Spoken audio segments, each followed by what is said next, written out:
नमस्कार, बहुत स्वागत है आपका। आप देख रहे हैं इंडिया वॉइस और मैं हूं आपके साथ योगेश पांडे।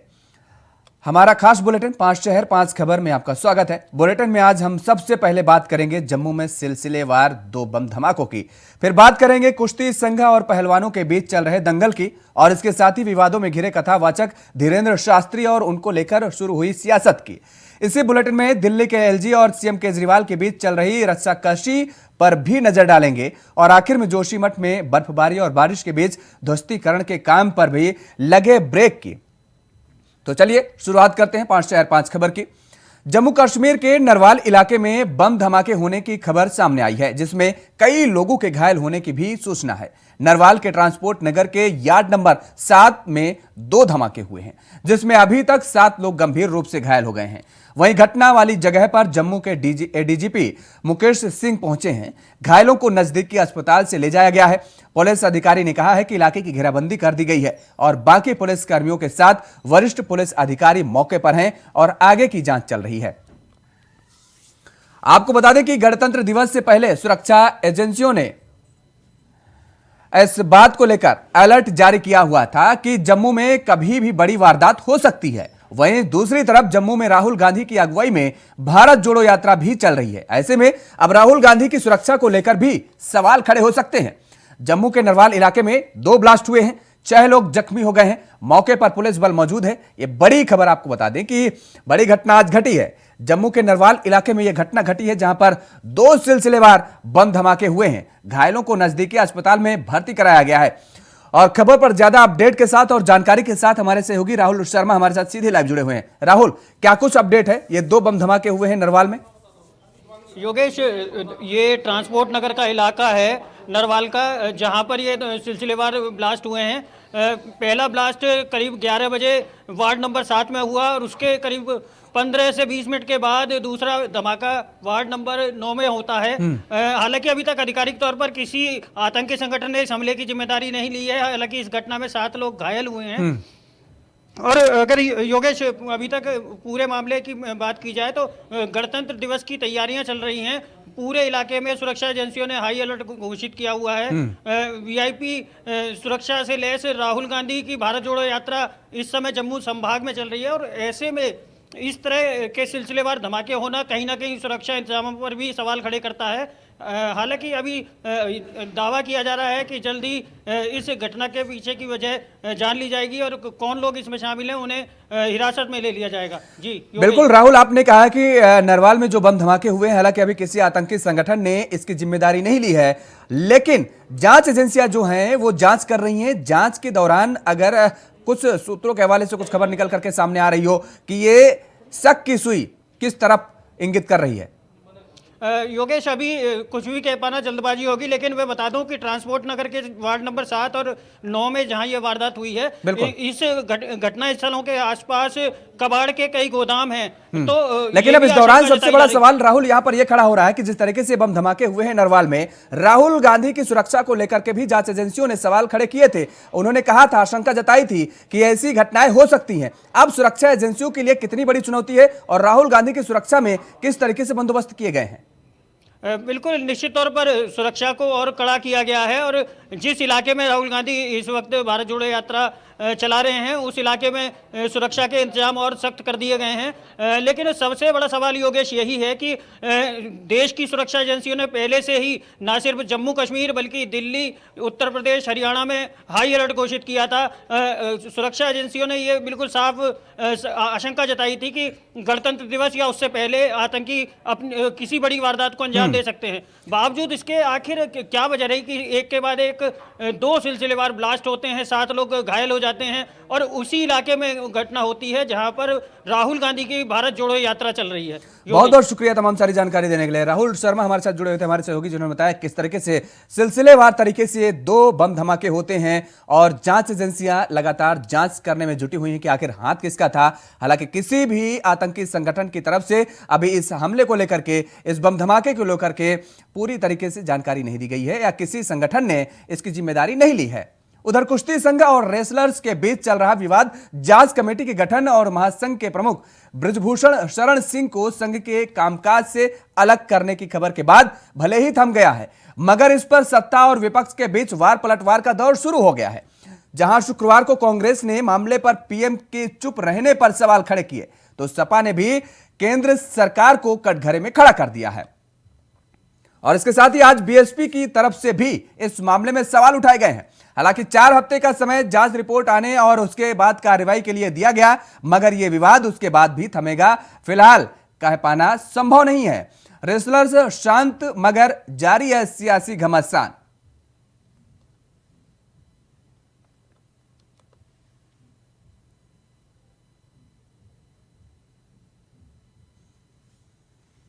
पहलवान जरूर शांत हो गए हैं, लेकिन अभी सियासी घमासान लगातार जारी है और इस पर तमाम सारे सवाल खड़े किए जा रहे हैं। केंद्र सरकार को कटघरे में खड़ा करने का काम किया जा रहा है। प्रधानमंत्री नरेंद्र मोदी की चुप्पी को लेकर के भी विपक्षी दल कहीं ना कहीं तंज कसते नजर आ रहे हैं और लगातार अब इस पे वार पलटवार जारी हो गया है सियासी दलों का।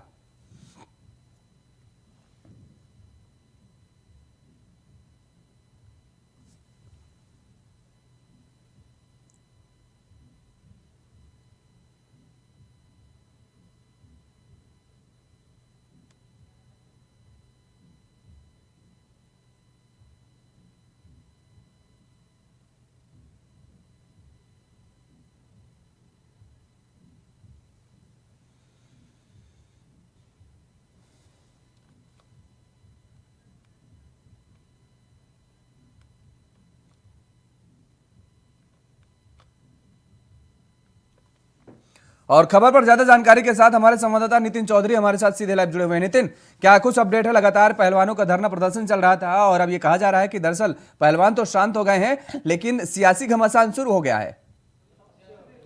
जी देखिए योगेश, बिल्कुल जिस तरीके से जंतर मंतर पर जो पहलवान थे तमाम धरना प्रदर्शन कर रहे थे, जिस तरीके से जो कुश्ती महासंघ के जो अध्यक्ष हैं बृजभूषण उसके खिलाफ धरना प्रदर्शन कर रहे थे, क्योंकि पहले भी उनकी जो मुलाकात थी वो जो है खेल मंत्री से मुलाकात हो चुकी थी, अनुराग ठाकुर से, लेकिन उसके बाद जिस तरीके से यहाँ पर खिलाड़ियों का जो धरना प्रदर्शन है वो चल रहा है, लेकिन उसके बाद उन्होंने अपने डिनर पर भी उन लोगों को बुलाया था कि जहाँ धरना प्रदर्शन जो खिलाड़ी कर रहे हैं, क्यों भारत के हर राज्य के खिलाड़ी यहाँ पहुँच रहे, लेकिन कल उनको जो समर्थन दिया था एक खाप पंचायत के पहलवानों ने भी अपना समर्थन वहाँ जाकर दिया गया था, लेकिन उसके बाद जिस तरीके से जो मामला है काफी गंभीर उन्होंने आरोप जो लगाए हैं बृजभूषण शरण पे आरोप लगाए हैं और कहा जा रहा है कि इस तरीके के जो आरोप है बिल्कुल बर्दाश्त नहीं किए जा सकते, क्योंकि ट्वीट करके भी उन्होंने ये जानकारी पहले अमित शाह जी को भी जो है उन्होंने ट्वीट किया था और उसके बाद जिस तरीके से यहाँ पर पहलवान काफी दिनों से धरना प्रदर्शन कर रहे थे, लेकिन खेल मंत्री ने उनको आश्वासन देकर वो धरना प्रदर्शन आज खत्म करा दिया है। जी धरना प्रदर्शन खत्म करा दिया गया है। अब इसके बाद जबकि साफ तौर पर पहलवानों की तरफ से कह दिया गया था कि इसे राजनीतिक मंच देने की कोशिश न किया जाए, राजनीतिक द्वंद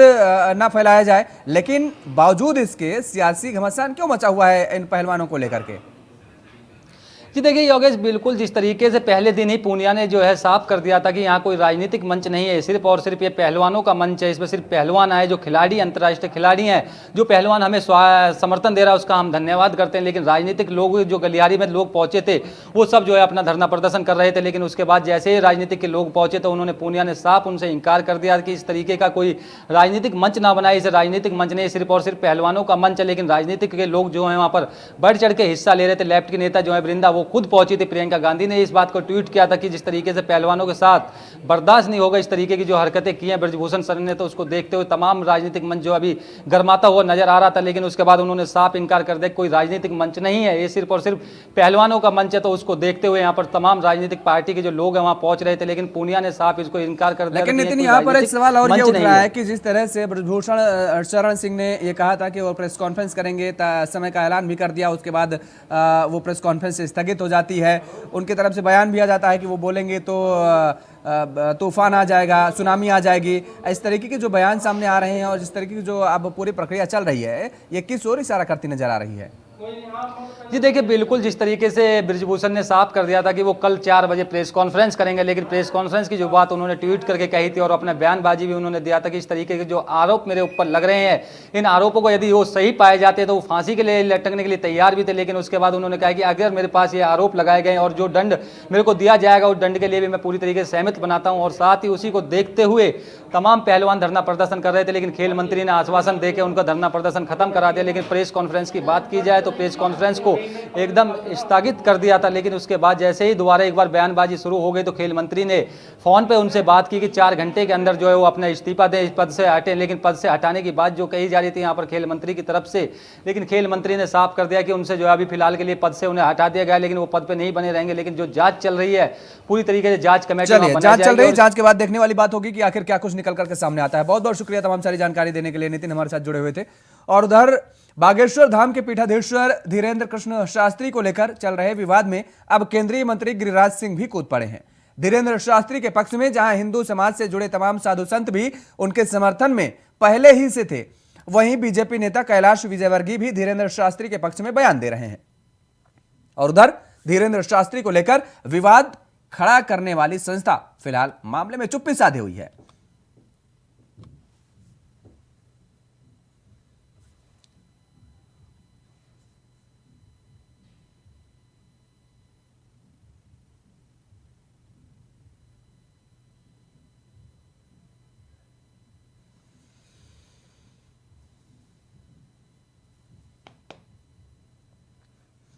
धीरेन्द्र शास्त्री के पक्ष में संत समाज आया है। आपको बता दें कि बीजेपी नेता भी अब धीरेन्द्र शास्त्री के पक्ष में खड़े होते नजर आ रहे हैं। धीरेन्द्र शास्त्री पर सवाल उठाने वाली संस्था हालांकि फिलहाल चुप नजर आ रही है और बीजेपी नेता भी अब धीरेन्द्र शास्त्री के साथ खड़े होते नजर आ रहे हैं। और इस बीच तमाम सारे सवाल जहां खड़े किए जा रहे थे धीरेन्द्र शास्त्री को लेकर के, लेकिन अब धीरेन्द्र शास्त्री के पक्ष में जहां साधु संत खड़े नजर आ रहे हैं, वहीं भारतीय जनता पार्टी के नेता भी अब खड़े नजर आ रहे हैं।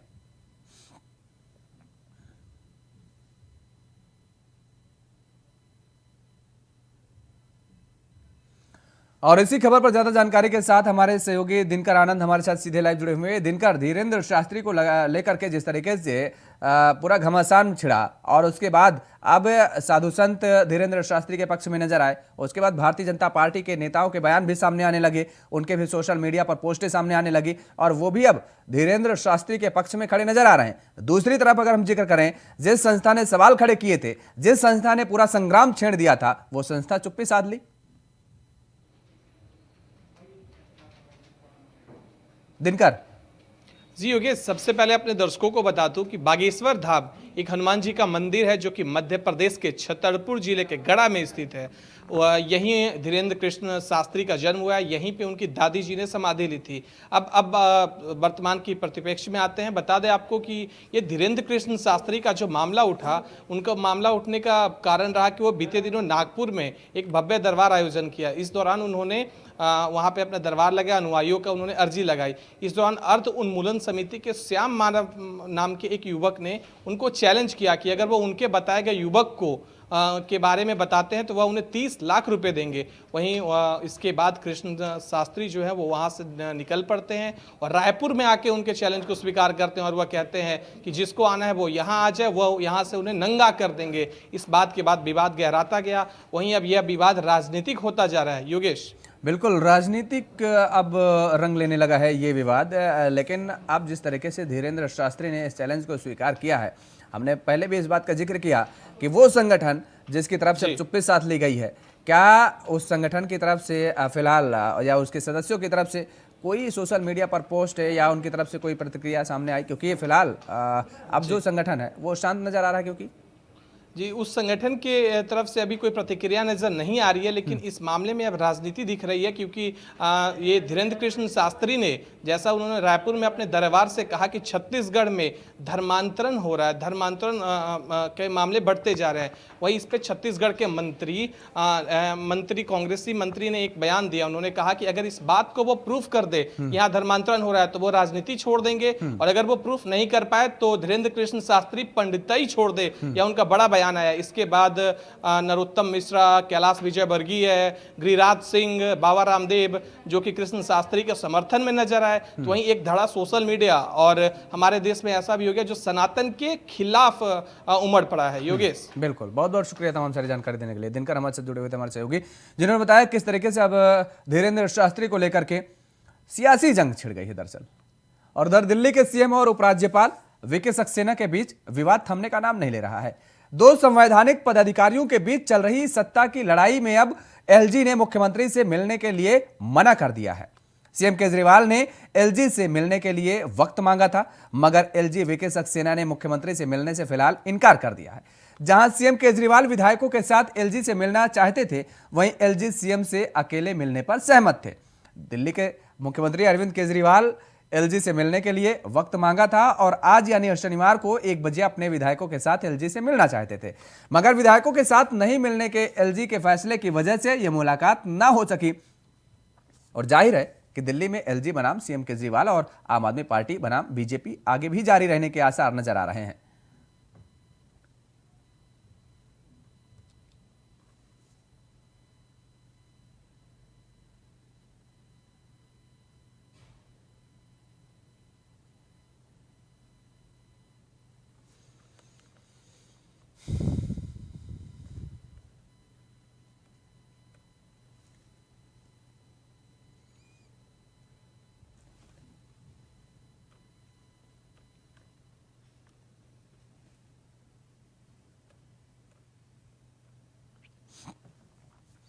और इसी खबर पर ज्यादा जानकारी के साथ हमारे सहयोगी शिवम सोनी हमारे साथ सीधे लाइव जुड़े हुए हैं। शिवम, दिल्ली में एलजी बनाम मुख्यमंत्री तो चल ही रहा था, लेकिन अब समय को लेकर के भी ये कहा जा रहा है कि समय मांगा गया, समय नहीं मिला है मुख्यमंत्री को।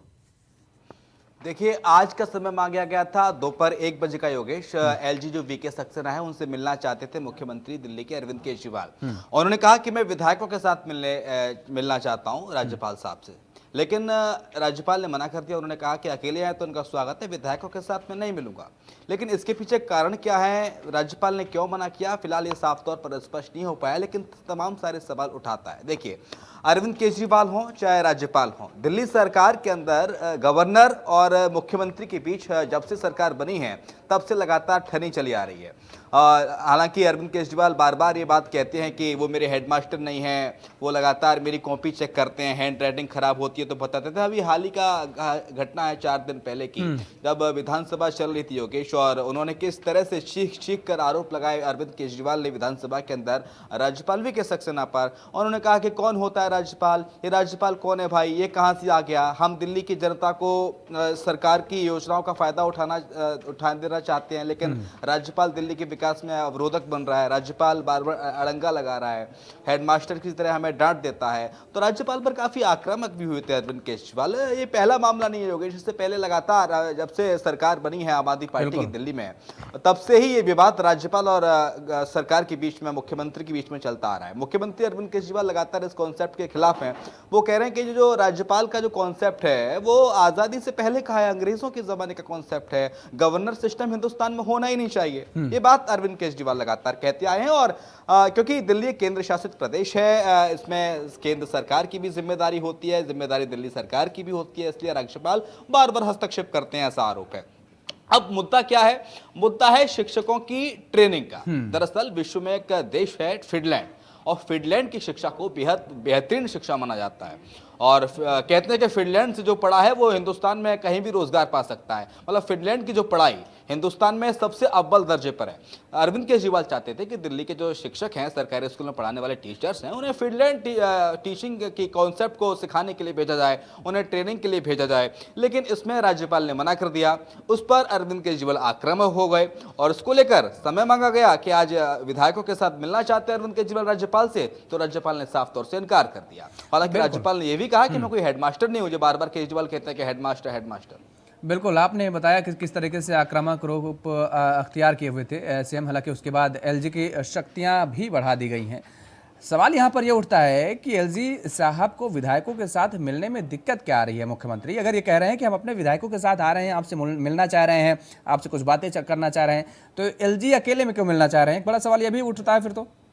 बिल्कुल सही बात है, अकेले में आखिरकार एलजी क्यों नहीं मिलना चाह रहे, ये बहुत महत्वपूर्ण सवाल है। क्या एलजी को किसी चीज़ का डर सता रहा है कि विधायकों के साथ वो सामने वो खुल के बात नहीं कर पाएंगे मुख्यमंत्री अरविंद केजरीवाल से? तो ऐसा क्या मुख्यमंत्री को बताना चाहते हैं जो अकेले में ही बताना चाहते हैं? विधायकों के साथ क्या तकलीफ है भाई? अगर आपको बात करनी है तो विधायकों के सामने बात कीजिए, स्पष्ट बात कीजिए। देखिए, सरकार के अंदर और गवर्नर के अंदर समन्वय बरकरार होना चाहिए योगेश, तभी प्रदेश का विकास होता है। और तभी दिल्ली विकास जैसे हो पाएगा, केंद्र जाहिर शासित तौर पर प्रदेश है। के विकास के लिए, दिल्ली जैसे केंद्र शासित प्रदेश के विकास के लिए राज्यपाल की भी सहमति जरूरी है और सहमति जरूरी है मुख्यमंत्री की भी। और अगर मिलना चाह रहे हैं क्योंकि विधायक भी जनप्रतिनिधि हैं, उन्हें जनता ने चुन करके भेजा है, तो जाहिर तौर पर है आपत्ति नहीं होनी चाहिए। बहुत बहुत शुक्रिया तमाम सारी जानकारी देने के लिए। शिवम हमारे साथ जुड़े हुए थे, हमारे सहयोगी, जिन्होंने बताया किस तरीके से लगातार अब सियासी जंग दिल्ली में छिड़ी हुई है।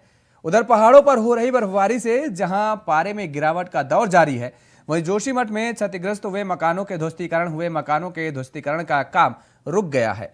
वहीं मकानों में आई दरारें भी बढ़ने लगी हैं और इसके साथ ही जोशीमठ में जमीन के नीचे जल स्तर भी फिर से बढ़ना शुरू हो गया है। इसके साथ ही कुछ और भी नए मकानों में दरारें पड़ने से उन्हें खतरा होने लगा है और ऐसी स्थिति में खतरनाक श्रेणी का घोषित करना पड़ा है इन मकानों को।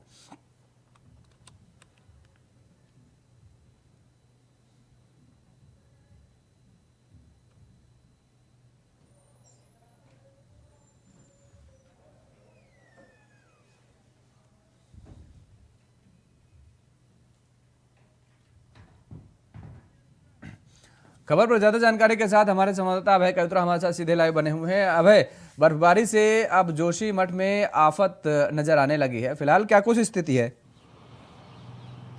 बिल्कुल, अगर जोशीमठ की स्थितियों की हम बात करते हैं तो जो जनता की परेशानियां हैं, जो जोशीमठ के प्रभावित लोग हैं, उनकी परेशानियां कम होती हुई नजर नहीं आ रही है। आप ये कह सकते हैं कि जोशीमठ के चलते जो राहत और बचाव के काम थे, उन कामों में तो बाधा आ ही रही थी। जो ये मकानों के जो साइंटिफिक तरीके से ध्वस्तीकरण की जो कार्रवाई चल रही थी, वो कार्रवाई भी रोक दी गई है क्योंकि बर्फबारी के चलते उन जगहों पर अभी ध्वस्तीकरण नहीं हो पा रहा है।